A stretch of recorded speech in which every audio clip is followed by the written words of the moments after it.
geralmente é... Isso. Bom dia, pessoal. Sejam bem-vindos. Hoje uma reunião especial, a reunião 1548 do SEMPRE, em comemoração aos 23 anos do Projeto SEMPRE. E como é uma tradição nossa, a gente tem uma reunião muito especial e esse ano não poderia ser diferente, principalmente voltando após 2 anos de pandemia. Os últimos 2 anos de 22 anos e 21 foram via online. E hoje a gente tem já a reunião híbrida, então dá as boas-vindas também para quem está assistindo aí de casa. Vamos perder o bolo, viu? Já vou avisando. Então, hoje está cheio aqui o auditório, porque tem bolo e tem um palestrante que é realmente imperdível. Não é todo dia que a gente tem aqui no SEMPRE um geólogo e um médico, viu, Luiz? Então, para quem não conhece, o Dr. Luiz Cláudio Gonçalves de Castro, o Luiz Cláudio, ele é geólogo, fez geologia antes de fazer medicina, fez mestrado em geologia. Daí ele estava contando ontem que no último semestre do mestrado ele entrou na faculdade de medicina e fez o último semestre do mestrado com o primeiro semestre do curso de medicina. E depois aí o pessoal do tiroide ele vai até comentar as relações da geologia médica, né? Eu acho que é por isso que ele se interessou depois na medicina, fez endocrinologia pediátrica na Escola Paulista de Medicina com a doutora Ângela, né? Mestrado, doutorado aí foi na Universidade de Brasília, já de volta, né? Voltou, fez mestrado e doutorado na Universidade de Brasília, onde hoje ele é professor do Departamento de Pediatria, né? Uma pessoa que tem uma atuação enorme na endocrinologia pediátrica do Brasil, participou muito da Endocrine Society, também em várias comissões, participou muito da SBEM em vários momentos da história da SBEM, e é uma pessoa que a gente tem um carinho muito especial, né? E eu prometi para ele que um dia ele viria para Curitiba, lembra? Nós estávamos lá na casa dele em Brasília, eu falei, falei para a Margareth, nós temos que levar o Luiz Cláudio lá, e então estamos realizando um sonho aqui hoje de ter o Luiz Cláudio e a Carolina, que nos ajudou com o tema da aula, porque ela ficou entusiasmada com a aula que o Luiz deu no IBEP agora em Campinas. Eu não assisti essa aula, assisti só a primeira lá do Simpósio Satélite, então estou curioso para saber sobre o diagnóstico diferencial de doenças ósseas na infância. Então, Luiz, é uma alegria muito grande ter você aqui conosco, né? A gente está precisando revisar algumas coisas em endocrinologia pediátrica, acho que esse tema é extremamente importante. Então, nós vamos ter a apresentação dele e depois nós vamos ter o nosso debate e nossa confraternização habitual. Luiz, então, agora é com você. Obrigado. Bom dia, pessoal. César, obrigado pelas palavras carinhosas e que eu possa um dia realmente representar pelo menos metade do que você disse aí, né? Obrigado pelo convite para estar aqui com vocês, né? Parabéns pela data que vocês comemoram e obrigado, né, pela oportunidade nesses próximos minutos a gente conversar um pouquinho sobre o diagnóstico diferencial das doenças ósseas na infância. Esses são os meus aqui. Aqui. Quer ver ali, Carol? Primeiro, ele dá um clique. Aqui. Obrigado. São os meus conflitos de interesse, tá? E aí tem muita coisa interessante, legal, para a gente falar sobre doenças osteometabólicas em pediatria e seus diagnósticos diferenciais, como, por exemplo, os raquitismos e seus diagnósticos diferenciais, raquitismo nutricional, que ainda está presente em pleno século XXI, e de tempos em tempos a gente recebe em plena capital federal, e diagnóstico de raquitismo hipofosfatêmicos dependentes de vitamina D, né? E, ao mesmo tempo, a gente tem aquela tabela bioquímica, tão, às vezes, complexa, cheia de dados, que nos ajudam a direcionar qual o tipo de raquitismo que aquele paciente tem. Nós podemos conversar também na parte de diagnósticos diferenciais, aqui, né?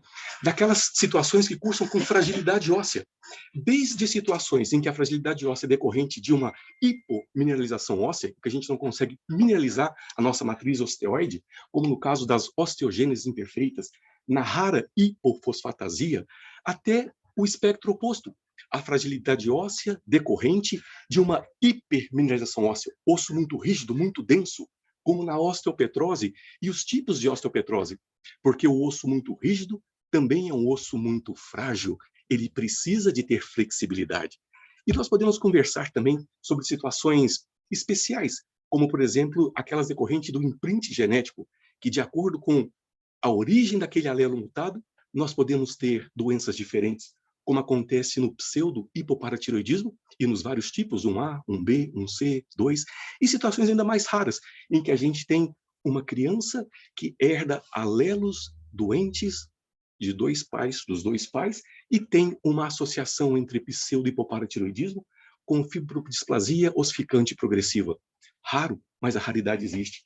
E nós podíamos conversar também sobre situações em que nós temos novas terapêuticas emergentes, como no caso da acondroplasia, uma situação que impacta tanto a qualidade de vida pessoal, familiar, social, acadêmica, trabalhista dessas crianças que se tornam adultos, e hoje nós temos uma terapêutica específica para ela.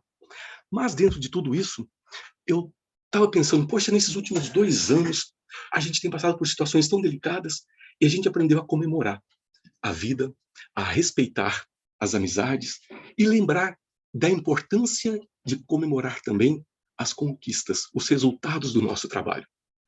E a gente aprendeu também como é importante a gente se aproximar. E hoje é um dia especial porque vocês aqui do Serviço de Neurologia e Metabologia, né, do Hospital de Clínicas da Universidade Federal do Paraná, comemoram 23 anos. Né? E eu estava pensando, poxa, a gente vai ter lá alunos, residentes, médicos que estão há pouco tempo no caminho e médicos que estão há muito tempo no caminho. Como que eu posso passar uma contribuição sem falar aquilo que está no livro? Porque a gente lê o que está no livro, a gente lê o que está no artigo, como é que eu posso passar para eles o que não está lá? Porque ser médico não é só ter conteúdo técnico. Ser médico é muito mais do que isso. Ser médico é usar esse conhecimento de forma humana para mudar a vida para melhor das outras pessoas. Então, como é que eu posso passar o que não está no livro para o pessoal que vai estar lá? Qual seria a minha contribuição? E como é que eu posso mostrar meu reconhecimento, meu respeito, minha admiração e minha gratidão pelo pessoal que trabalha aqui? Então, César, Carol, Margarete, Hans, Henrique, tanta gente que, na verdade, vocês formam novos profissionais, vocês fazem pesquisa, vocês fazem assistência e vocês mudam a endocrinologia não só do Paraná, mas do Brasil, e quantas contribuições internacionais vocês têm feito. E eu queria mostrar a minha gratidão, o meu respeito, a admiração para vocês no dia de hoje. E eu pensei, como é que eu posso fazer isso dentro desse tema de diagnóstico diferencial das doenças ósseas na infância? E aí eu pensei, eu tenho aprendido tanto sobre osteometabolismo nesses últimos tempos, mas não só do osteometabolismo técnico. Eu tenho aprendido sobre a vida, porque ela me mostra também várias coisas que acontecem no nosso dia a dia. E eu queria mostrar para vocês, então, esse paralelo entre a ciência da vida e o metabolismo ósseo pediátrico. E como é que isso nos ajuda a fazer diagnósticos diferenciais e conduzir esses pacientes. Então, esse vai ser o tema da nossa conversa. Né? Eu vou fugir do tradicional, eu vou usar, porque de médico e de louco todos nós temos um pouco. Já diz o ditado, talvez nós um pouco mais de médicos e talvez eu um pouco mais de loucura, mas é uma loucura sã. E eu queria fazer, então, essa minha homenagem a vocês com esse paralelo entre a ciência da vida e o metabolismo ósseo pediátrico. E a gente começa do macro para o micro pela própria endocrinologia. Como a gente aprende sobre a vida na endocrinologia? O sistema endocrinológico é uma das mais completas expressões de comunicação que nós temos no nosso organismo. Ele é um grande integrador do metabolismo sistêmico, seja dos seus vários componentes, nas glândulas, nos tecidos, tanto fonte quanto tecidos-alvo, os hormônios e suas atividades, endócrinas, parácrinas e autócrinas, os receptores, segundos mensageiros, os fatores de transcrição, que levam a uma via de sinalização intracelular e que terminam na sua resposta biológica. E, com isso, a gente aprende que comunicação e integração são fundamentais nas relações pessoais. O mundo só existe e se mantém porque as pessoas se comunicam e se integram. O mundo só roda porque nós nos comunicamos e nos integramos, assim como o sistema endócrino faz com o corpo da gente. E é a endocrinologia sendo uma expressão disso na nossa vida, no nosso dia a dia. E o osso não foge desse momento. Ele é um grande tecido endócrino integrador. Grande em ambos os sentidos, em tamanho e importância. Porque o osso ele reflete, e nele se reflete a harmonia dos vários órgãos e sistemas do nosso corpo. E também a desarmonia e as disfunções. Porque para que o osso possa crescer e se manter, a gente precisa que todos os outros órgãos e sistemas estejam em sua plena atividade e seu pleno funcionamento. Problemas ósseos interferem nos outros órgãos. Problemas nos outros interferem no osso. E aí, mais uma vez, é a comunicação, é a integração se fazendo presente no nosso dia a dia. E o osso não é uma estrutura rígida, inerte, que está aqui só para nos sustentar e locomover. Ele é dinâmico ao longo de todas as etapas da nossa vida. Esse processo de formação e remodelamento ósseo, ele é contínuo ao longo de toda a vida. Do feto até aquele senhor, aquela senhora que está com 100, 105 anos de idade. Os ossos se fazem e se remodelam o tempo inteiro. E esse processo de remodelamento, ele é necessário para a manutenção da qualidade da massa óssea, da integridade mecânica do esqueleto e da homeostase mineral, em especial do cálcio, do fósforo e do magnésio. Eu preciso remodelar para que ele seja mantido. E é assim na vida. Na vida, a gente também precisa se formar e se remodelar. A gente precisa de se reinventar e de se redescobrir o tempo inteiro, porque isso é essencial para a manutenção da nossa integridade física, psíquica e social, ou seja, para a nossa saúde. Porque pela OMS, saúde não é ausência de doença. Saúde é uma situação de bem-estar físico, psíquico e social. E o osso nos ensina isso. Eu tenho que me reinventar, eu tenho que me redescobrir para que eu possa me manter. E dentro desse processo, né, a gente vê que a integridade osteometabólica, ela já se estabelece antes de chegar aqui nesse mundo, já na vida intrauterina. E é importante que a gente saiba como esse metabolismo ele acontece e ele se forma nessa fase tão importante da vida. Vejam que, habitualmente, de uma maneira muito rápida e muito resumida, esse é o fluxo do nosso metabolismo do cálcio e que se aplica a vários outros eletrólitos. A gente ingere, ele é absorvido no intestino e ele é redistribuído nos nossos sistemas. Uma parte vai para o esqueleto, outra parte vai para as reações químicas, para as células, e o que não é preciso, a gente elimina através da urina. E pronto, esse ciclo se completa o tempo inteiro. Mas tem momentos na vida em que o osso ele se reinventa, como, por exemplo, na gestação. Aquela mulher gestante, ela tem uma vida que sai de micrômetro e vai terminar com 50 centímetros. A quantidade de material, de proteína, de elementos, de cálcio, fósforo, magnésio que ele precisa é enorme. Então, o corpo dela se redescobre, se reinventa para fazer com que uma nova vida aconteça. E aí, a gestante absorve cálcio. Só que ela muda a capacidade de absorção. O intestino amplia, e muitas vezes, a facilidade com que esse cálcio é absorvido, porque ela precisa de muito cálcio para manter o esqueleto dela e daquele feto que está sendo gerado. Esse cálcio ele é distribuído, vai para o esqueleto, para as reações, e a placenta é uma verdadeira bomba de cálcio. Ela joga cálcio da mãe para o feto. Só que ele absorve mais cálcio do que precisa. E aí, ela tem uma calciúria aumentada. E por isso que nós precisamos pedir para as nossas gestantes ingerirem bastante água para diluir aquele cálcio e evitar litíase e nefrocalcinose. Mas como que eu tenho que tomar mais água? Porque o útero já está comprimindo a bexiga e eu vou ao banheiro o tempo inteiro e você quer que eu tome mais água. Mas é preciso para evitar que outros problemas aconteçam. O seu corpo está se redescobrindo, está se reinventando. E às vezes isso pede um pouco de sacrifício.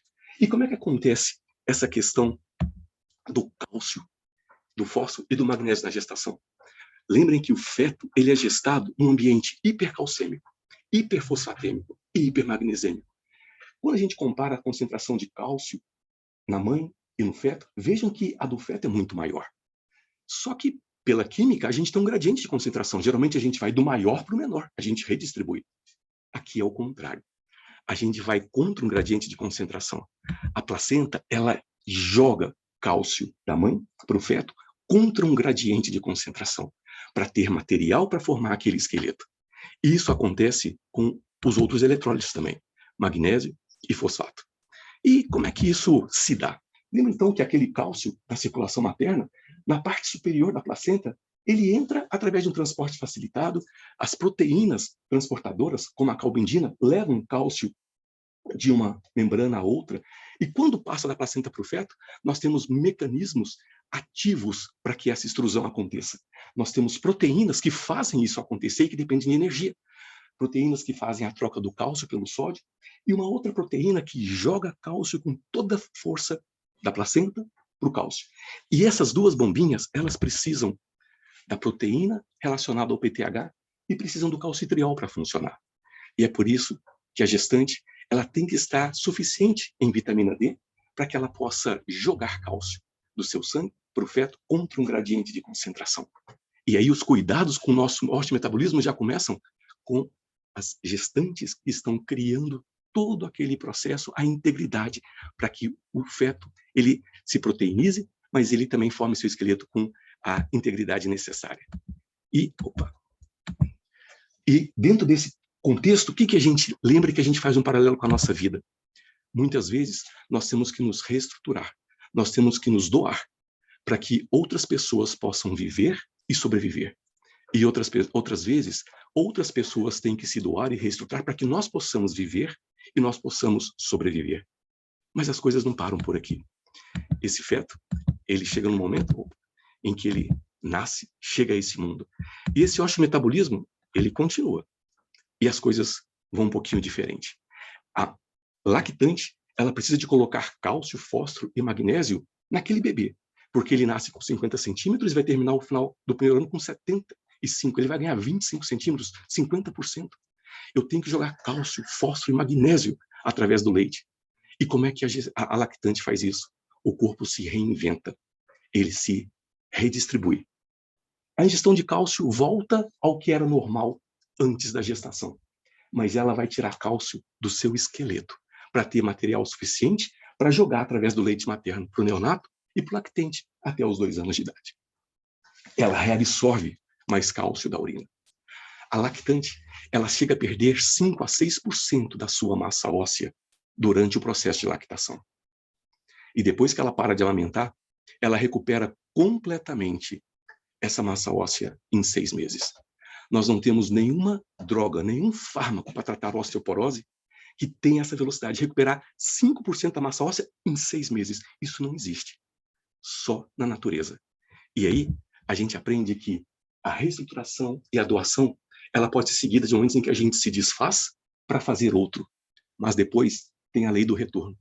A gente se refaz, a gente se doa e a natureza traz de volta para a gente numa velocidade espantosa, que nem a farmacologia, em pleno século XXI, ainda conseguiu mimetizar. E essa é a vida. A gente faz e recebe de volta aquilo que a gente faz. E o metabolismo ósseo tem me ensinado isso. E essa criança que nasce, ela tem cerca de 50, 90 gramas de conteúdo mineral ósseo ao nascimento. E ao longo das primeiras 2 décadas de vida, ela vai multiplicar por 30 isso.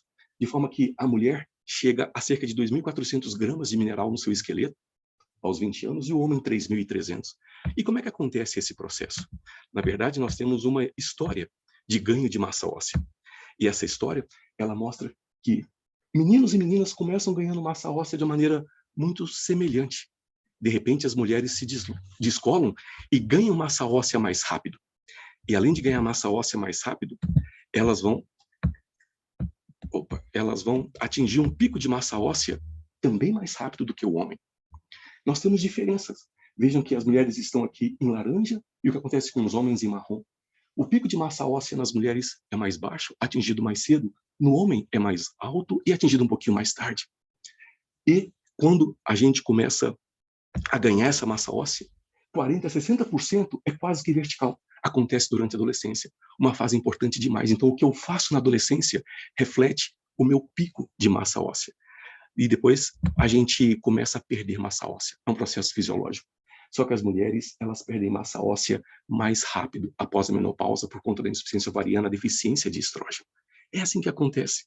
Isso mostra pra gente que nós somos diferentes, mas não melhores ou piores, simplesmente complementares. E a gente tem que ter paciência e parceria nessas diferenças. As mulheres ganham massa óssea mais cedo, elas entram em puberdade mais cedo. As mulheres, elas amadurecem mais cedo, até mesmo do ponto de vista de desenvolvimento, de habilidades. E eu costumo sempre falar, É por isso que as mulheres têm que ter paciência com os homens. Nós demoramos um pouco mais para amadurecer. Tanto é que alguns pedagogos dizem que as meninas devem estar na mesma sala de meninos mais velhos, porque uma menina de 15 anos não pensa como um menino de 15 anos.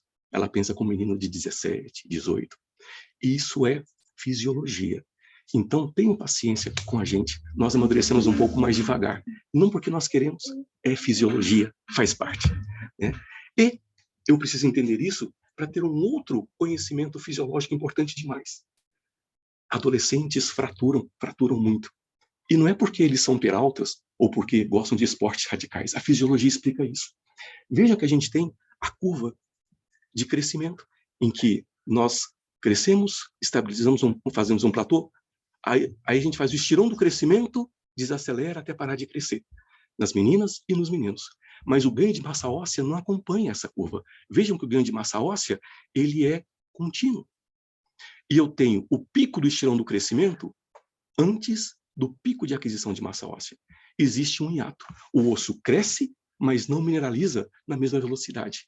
Esse osso cresce e é frágil, porque ele tem comprimento, mas não tem conteúdo mineral ósseo na mesma velocidade. E esse trabalho mostra para a gente isso de uma maneira muito elegante. Vejam que o pico de massa óssea, o pico de velocidade de crescimento da menina acontece por volta dos 13 anos e meio. Mas o pico da aquisição de... Desculpa, eu estou fugindo aqui isso. O pico da velocidade de crescimento das meninas, ele acontece por volta dos 11 anos e meio, mas o pico de aquisição de massa óssea aos 12 anos e meio. A gente tem quase um ano de diferença. E nos meninos, o pico de aquisição de massa óssea acontece por volta dos 14 anos e meio, mas o pico da velocidade de crescimento por volta dos 13 anos e meio. Então eu tenho um hiato aqui em que o osso cresceu e ele é frágil. E por isso nós temos a fragilidade óssea transitória decorrente dessa sincronia entre a fase de crescimento e o pico de aquisição de massa óssea. Qual que é a consequência disso? A prevalência de fraturas. Vejam que homens e mulheres fraturam muito nessa fase. O pico de ganho de prevalência de fraturas nas meninas por volta dos 11 anos e dos meninos por volta dos 14 anos. Hora em que esse osso cresceu, mas não mineralizou. Isso é fisiologicamente explicável, não é doença. E quando a gente sabe desse processo e desse fenômeno, a gente entende então que momentos de fragilidade fazem parte do processo de crescimento. Não porque nós não sejamos capazes, mas porque nós estamos em fase de formação. A fragilidade faz parte do processo de crescimento de todos nós. E esse pico de massa óssea, ele tem características distintas entre homens e mulheres. Ele é sexo e etnia dependente. O homem atinge um pico de massa óssea maior do que a mulher. Em relação à etnia, os afrodescendentes têm um pico de massa óssea maior do que os hispânicos e caucasianos, que têm uma massa óssea maior do que os asiáticos. E esse trabalho mostra isso de uma maneira muito elegante. Vejam que, desde a aquisição de massa óssea, os afrodescendentes têm picos maiores. Isso é determinado pela genética e pela parte hormonal. E quando a gente avalia esse processo, a gente entende que, mais uma vez, nós somos diferentes, nós somos complementares. E a gente precisa de respeitar essas diferenças e ter paciência com aqueles que evoluem diferente da gente. A vida nos mostra isso e a gente tem que entender esse sinal para que a gente possa se comunicar, se integrar e manter esse mundo rodando. E essa massa óssea que a gente está conversando, ela é o resultado do conjunto de 3 grandes fatores que interagem. Fatores genéticos, que determinam a massa óssea, fatores metabólicos, que regulam essa aquisição, e fatores permissivos, os fatores ambientais, que fazem com que ela aconteça com maior ou menor capacitação e qualidade. E desses, o mais importante é o fator genético. 60% a 80% da nossa massa óssea é geneticamente determinado. Isso a gente não pode mudar. A gente tem que conhecer aquilo que eu posso mudar e aquilo que eu tenho que aceitar. E aquilo que eu posso mudar. E quando a gente vê essa curva que eu mostrei para vocês, a gente ganha massa óssea, estabiliza e depois começa a perder. Mas eu tenho que ganhar uma massa óssea tal que quando eu comece a perder, ela não faça falta. A perda, ela é aceitável. Mas se por acaso nós, por motivos genéticos, ambientais ou metabólicos, não ganhamos um bom pico de massa óssea, quando nós começamos a perder, rapidamente a gente entra num alto risco de fratura. E isso não acontece só após os 50, 60 anos. Se esses processos genéticos, ambientais e metabólicos forem graves e precoces, a perda de massa óssea e o risco de fraturas pode acontecer já na faixa etária pediátrica. É por isso que já há algum tempo é muito bem conhecido o fato de que a osteoporose do adulto nem sempre é uma doença geriátrica. É uma doença pediátrica com manifestações geriátricas. O problema foi na primeira fase da vida, em que eu não me permiti ter um bom ganho de massa óssea, atingir um bom pico de massa óssea. Então, o que a gente faz nesses primeiros anos reflete nas outras etapas da vida. E aí eu tenho que usar a inteligência emocional. Eu tenho que saber a experiência do passado, o que eu trago na minha história. Eu tenho que viver o presente e programar o futuro. Isso faz parte de todos nós. Nós precisamos juntar passado, presente e futuro no nosso dia a dia, com inteligência emocional. E, pessoal, esses primeiros anos de vida têm repercussões ao longo de toda a vida, não só na massa óssea, mas na formação das nossas personalidades, de quem nós somos. E tem um livro que é fantástico, um dos livros mais bonitos que eu já li na vida. E como pediatra, eu passo essa referência para vocês. Tudo o que eu devia saber na vida aprendi no jardim de infância, em relação a respeito, gratidão, compromisso, motivação. São os primeiros anos de vida que geram aquela pessoa e quem ela vai ser o resto da vida. A importância dessa fase do jardim de infância. Então, se vocês tiverem a oportunidade de ler, é uma das leituras mais gostosas, são crônicas que mostram o que ele aprendeu no jardim de infância e que ele usa a vida toda no seu dia a dia.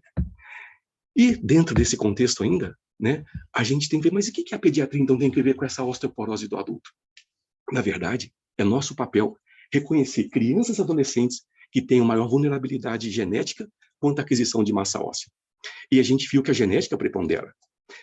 Então, história familiar de osteoporose. Se tem história familiar de osteoporose, provavelmente a genética de aquisição de massa óssea daquela criança, daquele adolescente, não é muito bom. Mas junto com isso, eu tenho aqueles outros fatores. Eu sei que os caucasianos, os asiáticos, têm uma tendência à massa óssea mais baixa. Então, além de essa história, quem é o grupinho que eu tenho que ficar de olho no meu acompanhamento pediátrico em relação à aquisição de massa óssea? As meninas, porque as mulheres têm um pico de massa óssea menor do que os homens. Caucasianas, porque o pico de massa óssea é menor. Aquelas que têm uma história significativa de osteoporose na família por conta da genética, em especial aquelas que têm história de osteoporose masculina, porque a feminina, ela pode ser por conta da insuficiência ovariana, mas quando ela é masculina, tem coisa por trás, a genética é muito mais pesada. E eu tenho que reconhecer e intensificar os cuidados com os fatores modificáveis, porque a genética eu não mudo, mas o ambiente eu consigo mudar. E a partir disso, a gente aprende, né, que eu tenho que ter força para mudar aquilo que pode ser mudado. Eu tenho que ter serenidade para aceitar o que não pode ser mudado. E eu tenho que ter sabedoria para distinguir uma coisa da outra. E reconhecer as nossas vulnerabilidades não nos torna menores, pelo contrário, nos torna maiores e mais fortes. E nós temos que conhecer as vulnerabilidades dos nossos pacientes e mudar aquilo que pode ser mudado para dar qualidade de vida para eles, na infância, na adolescência e nas outras etapas da vida. E a gente tem limite, como eu não consigo mudar a minha genética. Então nós temos e podemos tudo o que queremos? Não. E muitas vezes a gente vê os pais dizendo para os filhos, o mundo é de vocês. Você faz o que você quiser na vida. E a gente tem que ter cuidado com essa frase. Nós não temos e nem podemos tudo o que nós queremos. Todos nós temos limites. E a vida, ela impõe limites. Esses limites, eles têm que ser ensinados dentro de casa. Porque em casa o limite, ele é aprendido com amor. E se eu não aprender a ter limite em casa, eu vou aprender no mundo. Mas o mundo bate para ensinar limite. E aí, me deem licença, e eu vou passar uma outra referência de leitura para vocês maravilhosa, né? Limite sem trauma. Não é para a gente aprender a colocar limites nos nossos filhos sem traumatizá-los. É a gente colocar limites nos nossos filhos sem a gente se sentir traumatizado. Porque os pais se sentem traumatizados porque estão colocando os limites, mas eu estou bloqueando. Não, não. Os limites estão ensinando ele a conquistar o mundo de maneira real, verdadeira, ética e justa. Outra leitura gostosa demais. Mas esse osso que nós estamos falando, ele tem uma estrutura. E ela também me ensina muito sobre a vida. Eu tenho um componente orgânico que faz parte daquele osso. A matriz proteica, composta principalmente de colágeno tipo 1. Mas as proteínas não colágenas, como as glicoproteínas, proteoglicanas, que captam aquele mineral, a hidroxiapatita. E esse componente orgânico, ele é que dá a flexibilidade e força de tensão. Eu gosto de comparar o osso como um edifício que está em fase de construção. Primeiro a gente tem essa estrutura metálica, né, que vai dar a flexibilidade e a força de tensão para o edifício. Em seguida, a gente vai concretar esse edifício. E aí vem a parte inorgânica, os minerais, cálcio, fósforo, que se complexam na forma de hidroxiapatita, magnésio, que recobre a hidroxiapatita, sódio, potássio, bicarbonato e até água. 10% do osso é feito de água. E esse componente inorgânico, ele é que dá resistência e que dá força para o osso suportar todas as todas as ações que ele recebe em cima dele. E a gente aprende que, com esse componente orgânico, que dá flexibilidade para o osso, nós temos que ter flexibilidade na vida, nos nossos conceitos, nas nossas atitudes, nas relações pessoais. Nós temos que aceitar o diferente. Eu não tenho a verdade. Eu posso conviver pessoas que tenham ideias diferentes. Então, a flexibilidade é importante, porque senão ela me destrói se eu não tenho essa flexibilidade. E o componente inorgânico, que dá rigidez e resistência, ele mostra da importância da firmeza nas minhas posições. O meu sim tem que ser sim, e o meu não tem que ser não. Mas isso não impede que a gente reveja as nossas posições. O osso, ele também se remodela. Ele está se refazendo, e nós podemos nos remodelar e rever as nossas posições. Isso é importante para manter a integridade das nossas relações sociais, pessoais, familiares. E nós podemos ter distúrbios nessa estrutura óssea, como, por exemplo, situações em que eu tenho alta flexibilidade, baixa rigidez. Eu tenho estrutura metálica, mas eu não concretei aquele edifício. Eu vou colocar gente móvel ali, ele não vai suportar, ele vai se inclinar. É o que acontece no raquitismo, na osteomalácia. A gente não mineraliza a placa de crescimento, não mineraliza o osso, né? E aí a gente tem uma série de problemas. Então eu tenho que evitar essa flexibilidade desproporcionada. Flexibilidade com limite, porque se eu sou flexível com tudo, eu mudo de posição o tempo inteiro, eu aceito qualquer coisa em relação a conceitos e atitudes, eu me deformo e eu me descaracterizo. Da mesma maneira, a gente aprende muito com essa parte inorgânica do osso. Eu não posso ter um osso muito rígido. Uma casa que é feita só de pedra e ela está num local sísmico, se tiver um terremoto, essa casa simplesmente ela quebra. Eu tenho que ter flexibilidade. Os edifícios nas regiões sísmicas, eles balançam, mas eles não caem. Então, alta rigidez, baixa flexibilidade, machuca o osso. É o que acontece com a osteopetrose. É o que acontece com a picnodisostose, em que eu tenho alteração na catepsina K, e eu não refaço o osso. O osteoclasto não funciona. Como a doença de Toulouse-Lautrec, que é a picnodisostose, um artista plástico do século XIX, olha, parece uma máscara de carnaval. A face dele, de tão denso que é esse osso. E a gente entende que eu não posso ser muito rígido nos meus conceitos e nas minhas atitudes, porque isso me fratura, isso me machuca. E eu também posso fraturar e machucar outras pessoas se eu tiver excesso de rigidez nos meus conceitos e nas minhas atitudes. Eu tenho que ter equilíbrio. E tudo isso é orquestrado por um grupo de células. A gente conhece os osteoblastos, que fazem o osso, os osteoclastos, que reabsorvem o osso. E eles são comandados através de receptores para vários hormônios, receptores para uma série de interleucinas, de citocinas inflamatórias, e isso gera o equilíbrio. Mas as pessoas esquecem da célula mais importante do osso, que compõe 90% da nossa massa óssea, que são os osteócitos. Eles são os grandes sensores mecânicos do osso. Eles são a parte hormonal do osso, porque eles produzem FGF23, que controla a nossa fosfatemia. Eles têm fatores de crescimento sendo sintetizados e eles produzem esclerostina. E a esclerostina é uma substância com ação parácrina, que ela vai mexer com osteoblastos e osteoclastos. Ela inibe o osteoblasto, ela estimula o osteoclasto.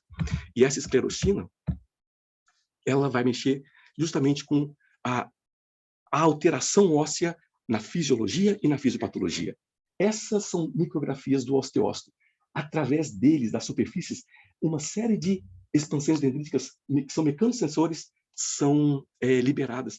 São centenas desses canalitos que saem da superfície dos osteócitos, né? E de acordo com a tensão que o osso recebe, ele vai produzir mais ou menos esclerostina. E quando a gente vê uma micrografia que pega mais, o que a gente lembra aqui? Parece neurônio.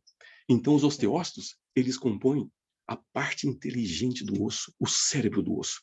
A comunicação que eles têm entre eles, entre os osteoblastos e osteoclastos, e a superfície dos ossos. São as células mais importantes e as mais esquecidas. E vejam só, a esclerostina, ela inibe a formação óssea e ela estimula a reabsorção óssea. E o que inibe a esclerostina? A carga mecânica. Então, quando eu faço exercício, quando eu tenho gravidade, eu inibo a esclerostina. E aí eu vou inibir o que está inibindo a formação óssea. Então, quando eu inibo a esclerostina, eu estimulo a formação óssea e diminuo a reabsorção óssea. Mas tem coisas que estimulam a esclerostina, como, por exemplo, a falta de carga, o indivíduo sedentário, acamado, ou o uso de glicorticoide.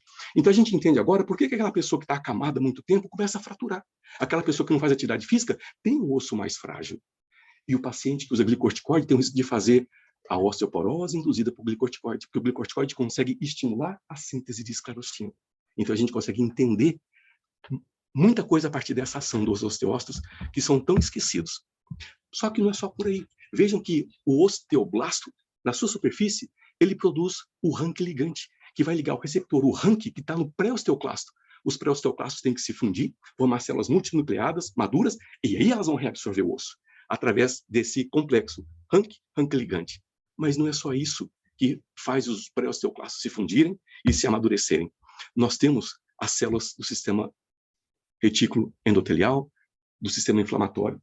Vejam que as células do sistema imune, as células T, elas também produzem rank ligante para manter as células dendríticas e o reconhecimento do que é próprio e não próprio. Mas o rank ligante também chega nos pré-osteoclastos. E, durante o processo inflamatório, a gente tem liberação de uma série de citocinas inflamatórias. Então, a inflamação, ela pode ser osteoclastogênica. E a gente entende, então, por que o diabetes tipo 1, artrite reumatoide, lúpus, a esclerose múltipla, a doença celíaca, machucam o osso do paciente. Não é porque ele está descompensado, porque ele usa glicorticoide para compensar. É porque a doença de base estimula a osteoclastogênese. E isso mostra para a gente um outro ponto interessante. Nem sempre as coisas dependem só de nós. Não depende do rank ligante, né? Elas, muitas vezes, acontecem porque nós estamos ali. Elas acontecem sem que nós estejamos ali. E outras vezes, as coisas acontecem apesar da gente estar ali. E aí, nessa hora, a gente tem que repensar. Talvez a minha presença esteja atrapalhando as coisas fluírem nesse local. E é hora de eu me retirar. Então, essa parte do metabolismo ósseo mostra para a gente que nós não somos essenciais. E tem outras pessoas que podem fazer o nosso serviço tão bem quanto, ou às vezes até melhor do que a gente. Essa humildade é importante. E, na vida, a gente está sempre atrás de peças para montar um quebra-cabeça na nossa rotina, seja na assistência médica, na pesquisa e na vida pessoal. E é assim no estudo do metabolismo ósseo pediátrico também. A gente está atrás de peças para formar o quebra-cabeça que aquele paciente representa para a gente. E nem sempre essas peças são fáceis de encontrar. Várias vezes a gente passa o dia inteiro sem conseguir fechar o quebra-cabeça. Mas quando a gente consegue a peça certa, às vezes a imagem que se forma é tão bonita e dá tanta alegria para a gente e motiva. Então a gente está sempre atrás de uma peça para fechar um quebra-cabeça. E a gente, para ter essa peça certa, tem que saber investigar e interpretar os exames bioquímicos durante uma avaliação numa criança, num adolescente, que é diferente do que acontece no adulto, muitas vezes, né? A começar pela fosfatase alcalina. É muito comum os laboratórios liberarem resultado de fosfatase alcalina normal, menor do que 150 unidades por litro. E as pessoas se contentam com aquele valor. Mas não é assim. Na verdade, 150 unidades por litro, adultos. Só que nós, na medicina, fomos acostumados a pensar em hiperfosfatasemia. A gente se preocupa quando a fosfatase está alta. E a gente esquece quando a fosfatase está baixa. E fosfatase baixa pode ser doença. Então, mesmo para adulto, existe um limite inferior e superior. É de 40 a 150. E as pessoas esquecem isso. Mas na pediatria é ainda mais delicado. Nós temos valores superiores e inferiores de normalidade diferentes para os sexos e para as idades. E se a gente não sabe disso, nós perdemos o momento de fazer o diagnóstico de uma hiperfosfatasemia ou de uma hipofosfatasemia e ir atrás de saber o que aquela criança apresenta. E eu vou rodar esse gráfico aqui agora e colocá-lo aqui na vertical para a gente ver como é que funciona essa curva da fosfatase ao longo da vida. E essa curvinha ela pode ser representada por uma das curvas mais importantes que nós temos em pediatria, a curva de velocidade de crescimento, que eu mostrei para vocês alguns slides atrás. Vejam, então, que a gente cresce muito nos primeiros anos de vida, estabiliza, faz o estirão do crescimento e depois desacelera até parar de crescer. E é exatamente a mesma curva que faz a fosfatase alcalina, ou seja, ela tem relação direta com a velocidade de crescimento do indivíduo.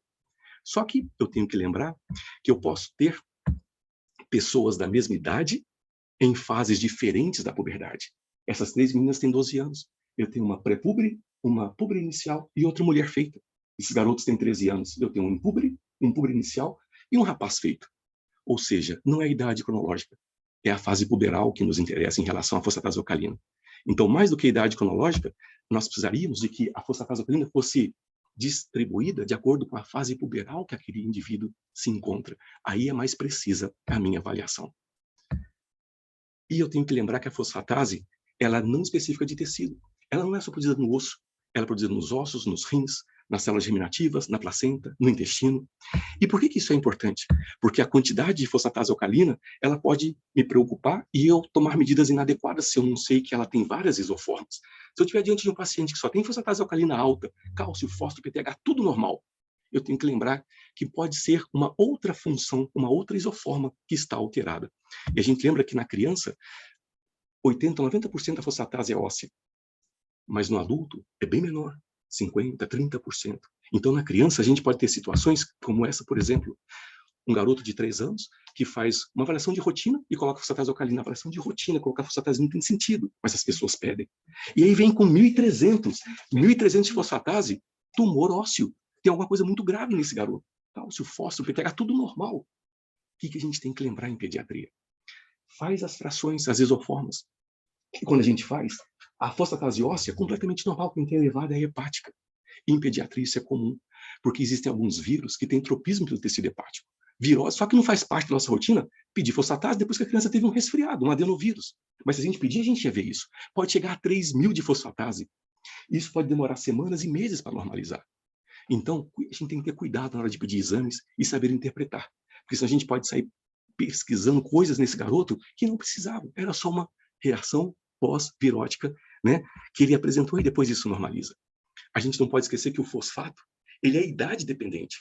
Quanto mais nova a criança, maiores são as concentrações séricas de fosfato. Só que os laboratórios colocam normal, 2,5 a 4,5.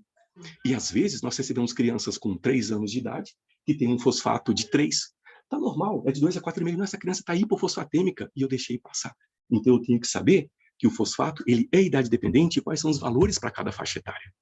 Da mesma maneira, eu tenho que lembrar que quando eu avalio a eliminação dos eletrólitos no estudo osteometabólico, o que está no sangue e o que está na urina, no adulto, muitas vezes vocês veem através de urina de 24 horas. E o cálcio normal é de 100 a 300 miligramas a cada 24 horas de eliminação urinária, fósforo de 400 a 1.300, magnésio de 24 a 250. Mas em criança a gente não pode usar valor absoluto. A gente tem que fazer por peso corpóreo. E aí as coisas são diferentes. De 1 a 4 miligramas quilo dia, cálcio, 5 a 15 fósforo, 0,5 a 3,5 de magnésio. Porque olha só, a gente tem essa menina de 3 anos que pesa 15 quilos. O fósforo 3 está normal, porque é de 2,5 a 4,5. E o fósforo da urina 500, normal. É de 400 a 1.300. Não. 3 está baixo para ela de fósforo no sangue. E 500, se eu divido pelo peso, dá 33. 33 miligramas quilo dia. O dobro do normal. Eu estou diante de uma criança hipofosfatêmica, hiperfosfatúrica. E se eu não sei isso, passa o momento de investigar, de fazer o diagnóstico e de conduzir aquela criança adequadamente. Só que para fazer essa avaliação de urina, esse exame de 24 horas ele é problemático, especialmente em crianças pequenas, né? E a tendência hoje em dia não é mais fazer 24 horas. E os dados nos dão essa força de evidência. Quando a gente faz a avaliação, por exemplo, do cálcio em urina de 24 horas, a gente vai mostrar mais o equilíbrio entre absorção intestinal e perda e ganho do esqueleto, né? Só que, quando a gente faz a urina isolada, de 2 horas pós-café da manhã, ela é muito mais precisa em relação ao como é que o meu esqueleto e os meus rins funcionam. Porque se eu tiver uma alimentação muito rica em cálcio no dia anterior, eu vou colocar muito cálcio para fora. E aquilo vai alterar a minha avaliação. Então, hoje em dia, a tendência não é mais usar a expressão de 24 horas. O paciente fica em jejum de 12 horas, acorda, elimina a urina, colhe durante 2 horas e aí eu vou dosar. É muito mais preciso, porque isso vai refletir como é que é o metabolismo esquelético e renal em relação ao cálcio desse paciente. A mesma coisa acontece com o fósforo, né? O fósforo de 24 horas, ele reflete meu metabolismo renal, meu metabolismo ósseo, mas também a minha dieta. Se eu tive muita carne no dia anterior, eu vou fazer fosfatura naquele dia no dia seguinte. E isso vai alterar a real função dos meus rins. Então a gente faz a amostra isolada de 2 horas ao acordar, e aí ela vai me mostrar melhor como é que os rins manejam o fósforo do paciente, porque o melhor manejo do fósforo no corpo da gente é feito pelos rins. Então, evitar de usar a urina de 24 horas, porque ela pode ser um grande complicador para a gente. E nós não podemos esquecer que nós somos uma tabela periódica especial. Nós temos reações químicas que nos mantêm. Só que eu não tenho todos os elementos químicos circulando, porque alguns são tóxicos. Então, a gente tem que montar a nossa tabela periódica no dia a dia. Eu preciso de me nutrir. E nós temos vários componentes da dieta para garantir essa homeostase. os macronutrientes, carboidratos, proteínas, lipídios, os elementos traços, vitaminas, água. Mas eu queria me deter aqui com vocês a respeito do cálcio. Vejam que nós temos quantidades diferentes de necessidades dietéticas de cálcio de acordo com a idade. E a época que a gente mais precisa de cálcio, entre 9 e 18 anos de idade, porque a gente está fazendo o estirão do crescimento. E a gestante, que tem que cuidar da sua massa óssea, e a massa óssea é daquele que está sendo formado. E os nossos inquéritos mostram que 80% dos adolescentes brasileiros não atingem o mínimo de cálcio na sua dieta. Os nossos adolescentes estão hipocalciúricos. E a hipocalciúria é um reflexo de que eu não estou ingerindo porque eu estou fazendo um mecanismo de controle. Eu estou poupando cálcio, eu não posso perder muito porque o que está ingerindo é pouco. Então a gente tem que conversar na nossa história, na anamnese, como é que está a dieta desse paciente. Se ele está ingerindo, se ele está contemplando o que ele precisa. E para que eu possa fazer isso de maneira adequada, eu tenho que saber quais são as fontes de cálcio, quais são as fontes reais. E o cálcio está presente principalmente leite e derivados. Eu preciso desse cálcio animal para ele ser absorvido. Tem cálcio nos vegetais, nas folhas verdes escuras, né? Na castanha do Pará tem, mas é um cálcio de baixa biodisponibilidade. Ele entra e sai. Só que nós temos agora uma frente que está vindo com força, dizendo que o cálcio vegetal ele é sim biodisponível e nós não precisamos tomar leite e derivados. O vegetal é suficiente para tudo aquilo que nós precisamos. E algumas correntes que vêm até mais pesadas. O homem é o único mamífero que toma leite a vida toda. Os outros só enquanto a mãe produz. Que história é essa? De onde apareceu essa mensagem? A gente tem que mudar essa história. E não é bem assim. As pessoas estão com conceitos errados. Na verdade, nós temos algumas respostas para essa situação. Uma resposta bem pueril. Nós somos os únicos mamíferos que tomamos leite a vida toda porque nós aprendemos a domesticar outros mamíferos que são fonte de cálcio. Os outros que não tomam é porque perdeu essa fonte. Se eu colocar um pires de leite num gato adulto, ele vai tomar. Se eu colocar um prato de leite na frente de um tigre adulto, ele vai tomar. Ele só não toma porque a fonte secou. Mas nós temos essa fonte. Mas essa resposta parece resposta de criança. Tá? Então, vamos uma resposta científica. Nós somos diferentes, as espécies têm necessidades diferentes. O boi, o cavalo, o búfalo tem 500 quilos, 1 tonelada, os ossos são fortes e eles pastam o dia inteiro. Eles comem só grama. Mas eles são ruminantes. E eles conseguem fazer aquele capim ir e voltar dezenas de vezes. Eles conseguem quebrar as fibras e tirar o cálcio. Nós não somos ruminantes mais. Nosso apêndice é vestigial. E as espécies são diferentes em relação às suas necessidades e como eles reagem aos alimentos. Quem tem cão e gato sabe que caninos e felinos não podem comer alho, cebola e não podem comer uva. Porque se eles comem alho e cebola, eles não fazem hemoglobina e eles entram em anemia. Se eles comem uva, eles entram em insuficiência renal. Eu não conheço nenhum ser humano que ficou anêmico porque comeu alho e cebola ou ficou renal crônico porque comeu uva. As espécies são diferentes, as necessidades são diferentes. E a gente tem que saber isso, para que a gente possa informar os pacientes direito. É claro que eu tenho que respeitar alguém que não queira tomar leite por questões filosóficas, religiosas ou porque tem alergia, mas eu vou fazer a reposição. Jamais dizer que nós não precisamos de leite. A gente precisa disso. A gente tem vários estudos bem desenhados que mostram como se comporta a massa óssea de crianças e adolescentes que não tomam leite derivado ao longo da vida. Eles têm um risco altíssimo de entrar naquele grupo de osteoporose a partir da 5ª, 6ª década de vida. Então, é importante que a gente realmente trabalhe, a gente ouse na ciência, a gente proponha teorias, a gente faça pesquisas. Ousar é essencial para a ciência evoluir. Mas a ousadia, ela pede senso crítico. Ela pede ética e ela pede evidências. Sem evidências, eu machuco aquele paciente. Bem, pessoal, eu podia conversar sobre tantas outras coisas com vocês, sobre metabolismo ósseo, seus diagnósticos diferenciais e o que isso pode estar em paralelo com a vida. Mas a gente tem limite de tempo. Essas eram as mensagens que eu queria passar para vocês. E lembrar que conhecer, revisar e atualizar esse conhecimento sobre fisiologia do metabolismo ósseo são passos essenciais para que a gente saiba suspeitar e investigar situações que possam comprometer a saúde óssea, não só das crianças e adolescentes, mas em todas as etapas da vida. Para que a gente possa estar pronto para reconhecer o momento oportuno e saber como intervir, seja na fase de prevenção, orientações quanto mudanças de hábitos e intervenção farmacológica desses pacientes. E a gente tem que lembrar que a gente se conhecer, se atualizar e se reinventar é essencial para que a gente mantenha a nossa integridade física, psíquica e social. Para que a gente possa contemplar a nossa missão de construir um mundo ético e justo, seja através da nossa profissão ou através da nossa essência como pessoas. E aí, pessoal, dessa maneira, eu quis mostrar meu reconhecimento, meu respeito, minha admiração, gratidão por todo o trabalho de vocês aqui do Sempre, pela assistência que vocês dão aos pacientes de Curitiba, Paraná, do Brasil, pelas pesquisas que vocês fazem que ultrapassam esses limites. Parabéns a vocês por esse trabalho e que muitos 23 anos venham pela frente, mesmo que com outros grupos que vão entrar, serem treinados e substituir vocês. Obrigado demais e parabéns. Opa.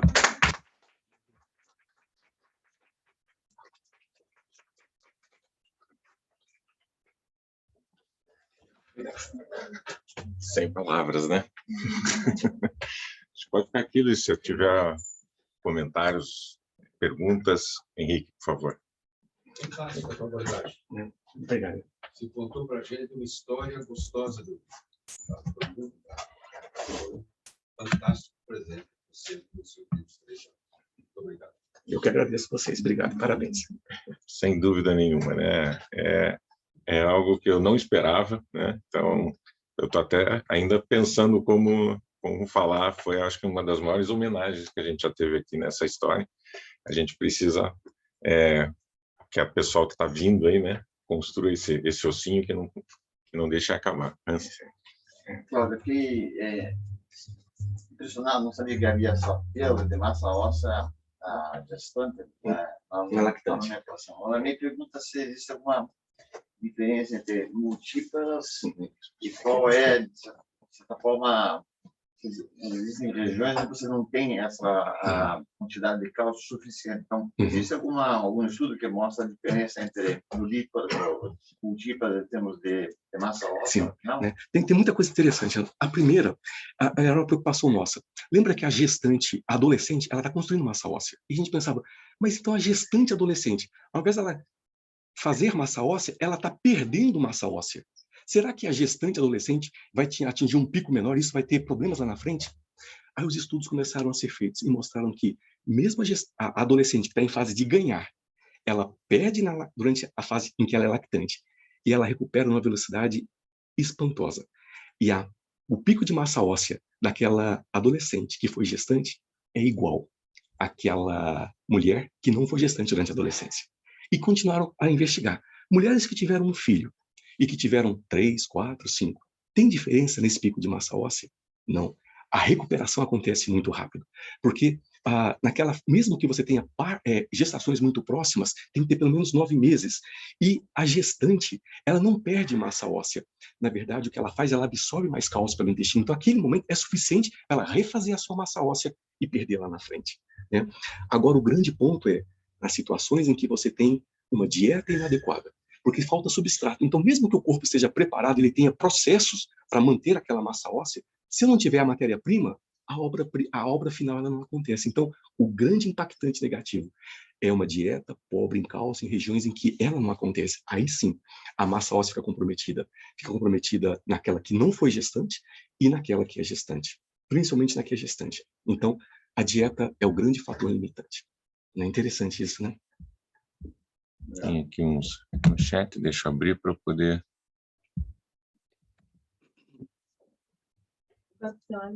Pode falar.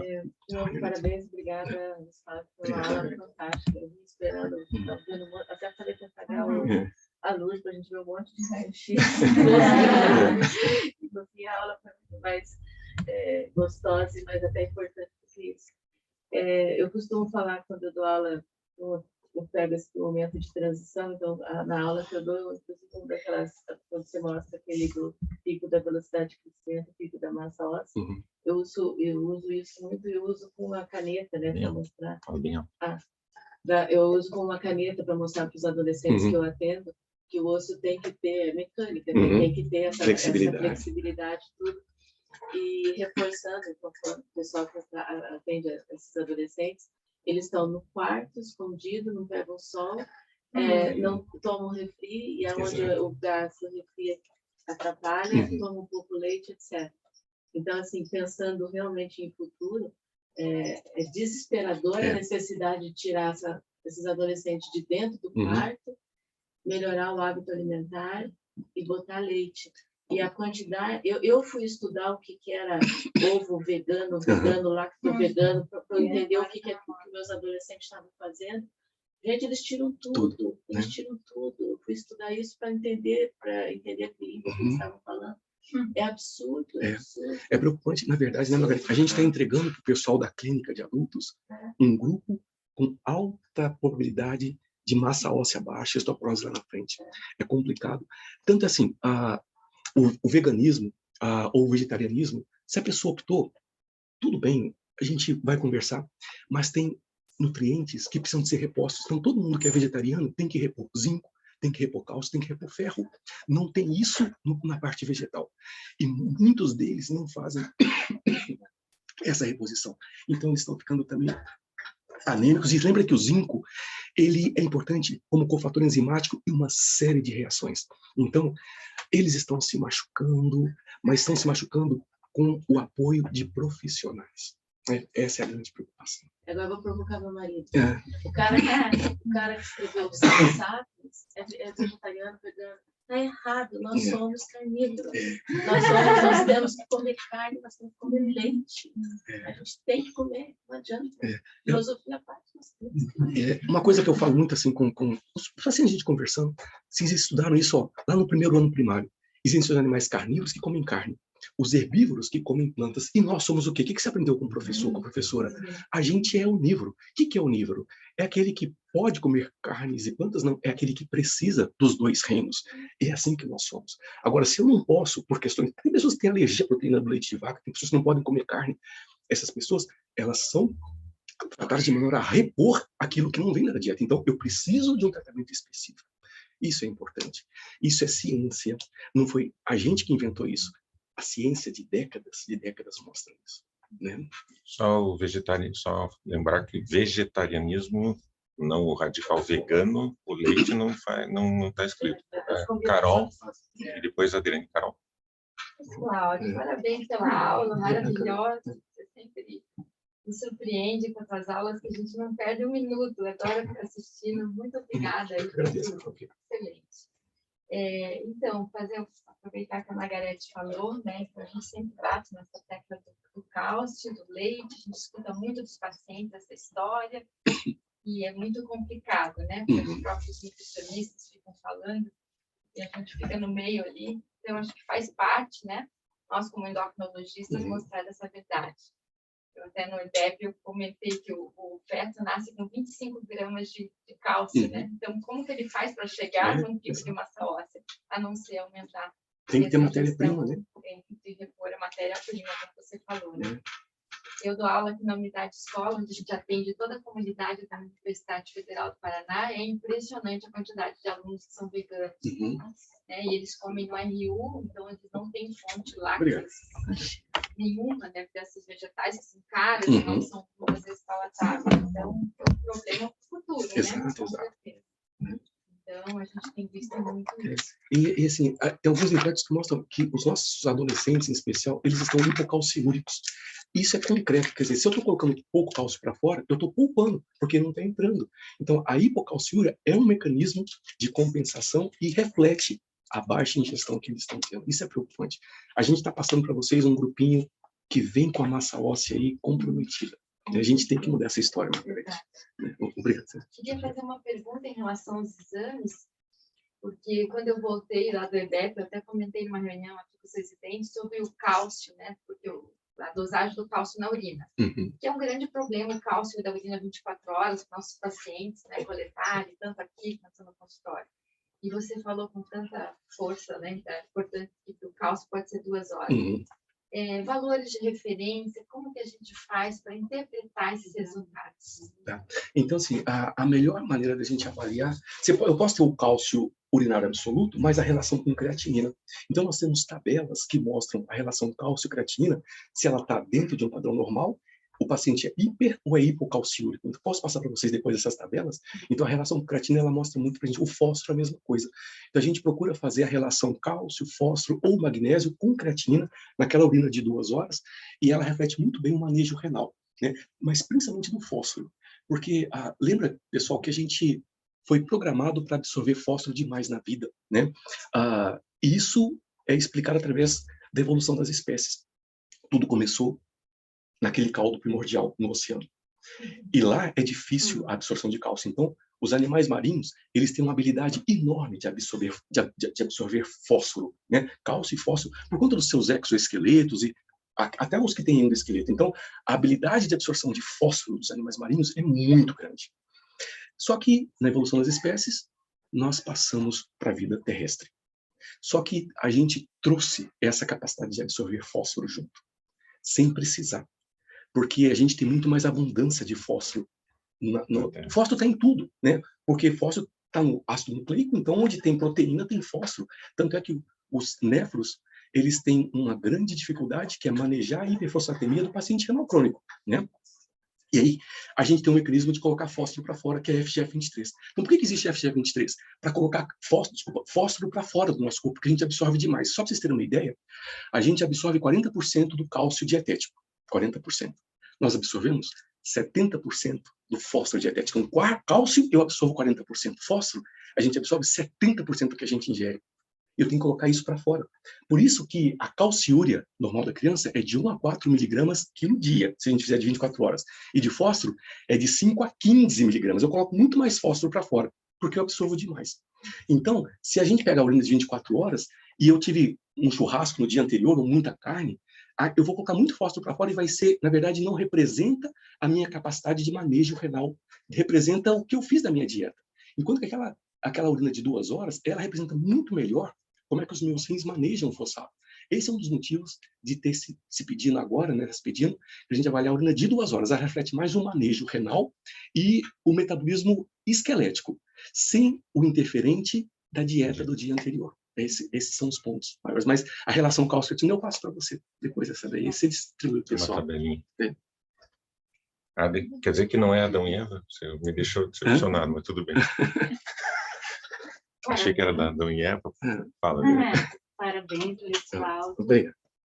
E aí eu entendi, né, a relação da geologia com a medicina, com o mundo em si, né? Porque se a gente lembrar, né, é pó e a pó há de retornar. Então não tem como inventar, você falou muito em reinventar, mas em reinventar no sentido de como o mundo é, né, em movimento, e não existe fórmula mágica, e a moda, né, esses modismos até da alimentação, a gente vê muito, eles querem reinventar, que não é bem uma reinvenção, é uma fuga, né, para mim eu interpreto assim, ou com interesses particulares econômicos, digamos assim, né, de chamar atenção, de alguma coisa nesse sentido.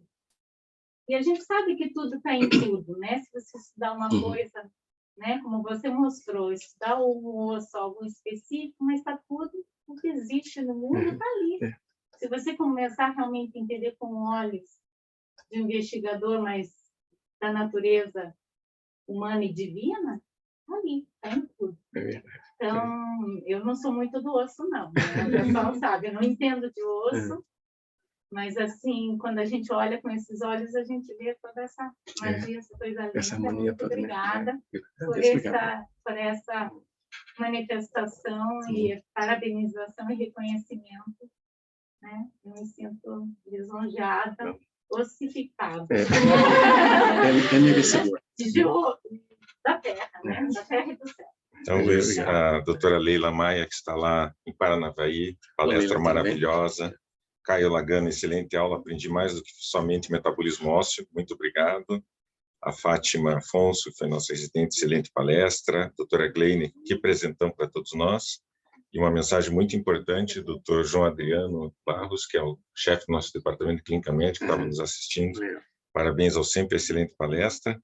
E uma pergunta aqui da doutora Gleine Biagini, quanto à avaliação da amostra isolada de fosfato na urina, é melhor somente em crianças ou já nos adultos, adolescentes, estamos com tendência a substituir pela 24 horas? Em todas as faixas etárias, na criança, começou por conta da praticidade. A gente fazer urina de 24 horas num bebezinho, perde urina de todo lado, é complicado. Então, não dá nem para acreditar que pode, né? E sondar uma criança por conta disso, lembra que a sondagem é invasiva, a gente pode trazer uma série de problemas. E o adulto, ele reflete ainda mais, porque o adulto ele tem muito mais independência atrás do alimento. Então, o adulto também se beneficia muito dessa urina de 2 horas. César, Diga. podia falar por que ele quis fazer geologia e medicina. Isso é muito interessante. Conta lá, Um pouquinho da história. conta a tua história aí agora. Na A história é boa, assim, meu. eu sempre tive vontade de conhecer o mundo, como é que o mundo se formou, como é que o universo ele se deu, né? E conhecer o homem que mudou esse mundo. Para conhecer o universo, conhecer o globo, né? Como é que a estrutura ela aconteceu, tinha que fazer geologia. Eu vou fazer geologia primeiro e depois eu faço medicina, porque se eu fizer medicina primeiro, depois fica difícil de fazer alguma outra coisa. Então eu vou entrar na geologia. E eu entrei na geologia e é um curso fascinante, né?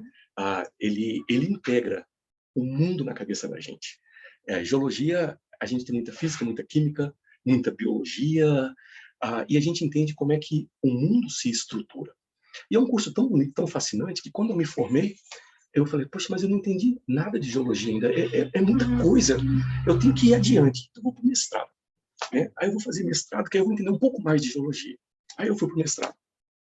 E quando eu estava no terceiro semestre do mestrado, eu tive que dar uma aula sobre geologia médica, que é como que a geologia interfere no processo de saúde e doença da população. E tem vários exemplos, né? Para a gente na ecologia, estava conversando com eles, o mais emblemático é a questão do bócio endêmico, né? Porque o que acontece é que nós temos as placas tectônicas e elas estão em constante movimento. E quando duas placas se juntam, uma tem que subir e a outra tem que descer. E essa que desce, ela vai a milhares de quilômetros de profundidade, isso em centenas de milhares de anos. Só que quando ela vai a altas temperaturas e pressões, alguns elementos são colocados para fora. E o primeiro elemento que vai é o iodo. O iodo ele é depletado das rochas, além de outros. Só que essas placas tectônicas continuam se movendo. E aí essa que desceu, depois ela sobe e volta para a superfície terrestre. Quando ela volta pobre em iodo. Então as rochas são pobres em iodo. A rocha tem temperismo, vira solo, o solo é pobre em iodo. As rochas formam leitos de rios. E a água ela vai corroendo as rochas e trazendo os minerais daqueles. Tanto é que a composição mineral da água é diferente de acordo com a região, de acordo com a base de rocha geológica ali. Então, nessas regiões, nós temos uma deficiência de iodo no solo, na água, que abastece a população. Sem iodo apareceu o bócio endêmico. 2/3 do mundo está em região pobre em iodo. Então, sem iodo, aparecia o bócio endêmico, que era muito comum no passado, aquelas papeiras que as pessoas chamavam, né? E isso é geologia médica. É a geologia explicando o processo de saúde e doença. O que se fez, então? Iodou o sal. Porque quando você ioda o sal, você traz o sal para as populações que estão longe do litoral, você dá matéria-prima e o processo de formação da fisiologia tiroidiana, ele se restabelece. É mais ou menos isso daí. Né? Pois, tudo já.